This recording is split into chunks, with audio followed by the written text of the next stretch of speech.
O que é que cada agente imobiliário deveria saber antes de começar neste negócio? É exatamente este ponto essencial. O negócio não é apenas uma atividade de vendas que pode ser altamente lucrativa, mas é um negócio. E isso significa tomar um conjunto de decisões estratégicas antes de começar. Por exemplo, que tipo de posicionamento vou fazer? Qual é o nicho de mercado que eu quero atingir? Como é que eu vou alcançar esse nicho de mercado? No fundo, todas estas questões vão influenciar aquilo que é a tomada de decisão da construção do negócio. Se eu tomar apenas a indicação de um broker relativamente àquilo que é a atividade da empresa, eu posso estar a limitar ou mesmo a atuar completamente fora do meu negócio. E isso, mais cedo ou mais tarde, vai repercutir-se no desempenho, no sucesso da minha atividade enquanto agente imobiliário. Vejamos um exemplo concreto. Alguém começa na mediação imobiliária e vai posicionar-se em termos geográficos numa região determinada pelo broker ou que esteja disponível pela agência. Enfim, no fundo, não é ele que escolhe essa mesma região. Se não houver uma identificação do agente imobiliário com essa região, se não houver qualquer identificação, este trabalho não vai ser natural, não vai ser uma coisa que se faz de forma prazerosa e, por isso, mais cedo ou mais tarde, um pouco mais à frente, ele, tornando-se uma obrigação, vai acabar por deixar de ser feito. E estamos a falar, por exemplo, de outra coisa.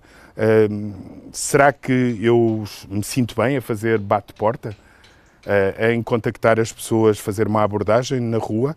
Pode não ser esse o meu estilo. E se não for, ao ser, digamos, obrigado, convidado para fazer este tipo de estratégia de posicionamento, eu vou acabar por estar a lutar contra mim próprio e contra a minha natureza.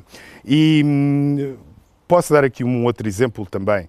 Vamos falar, por exemplo, de posicionamento demográfico. Quem são as pessoas que estão no meu círculo de influência pessoal? São essas as pessoas que eu vou contactar ou vou posicionar-me, por exemplo, a título de exemplo, sim, compradores estrangeiros. Faz toda a diferença. Mais uma vez, estamos a falar aqui de algo que tem que ser pensado antes, tem que ser muito bem definido, consciencializado antes de se começar uma atividade. Caso contrário, uma vez mais, não vai resultar. Ainda um outro exemplo concreto.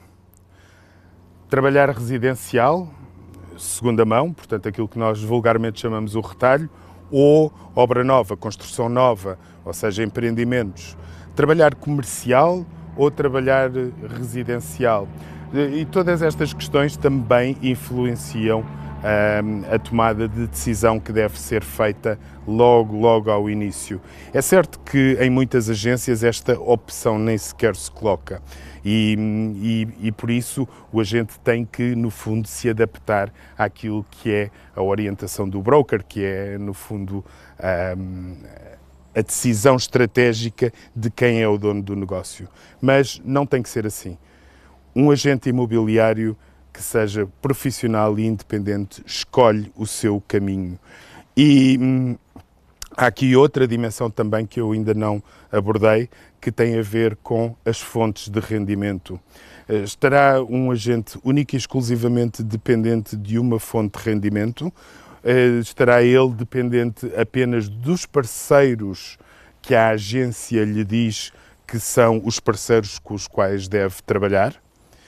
É que, mais uma vez, e estamos aqui a falar de decisões de gestão, estas decisões vão influenciar. Vou dar-vos aqui um exemplo, mais uma vez, concreto. Gravar um imóvel, fazer a apresentação de um imóvel através de vídeo. Eu tenho que ter uma boa relação com o meu parceiro, com o meu videógrafo, com o meu fotógrafo, porque ele está muito mais alinhado comigo em termos de comunicação do que alguém com quem eu nunca trabalhei. E depois a outra questão, a questão das fontes de rendimento.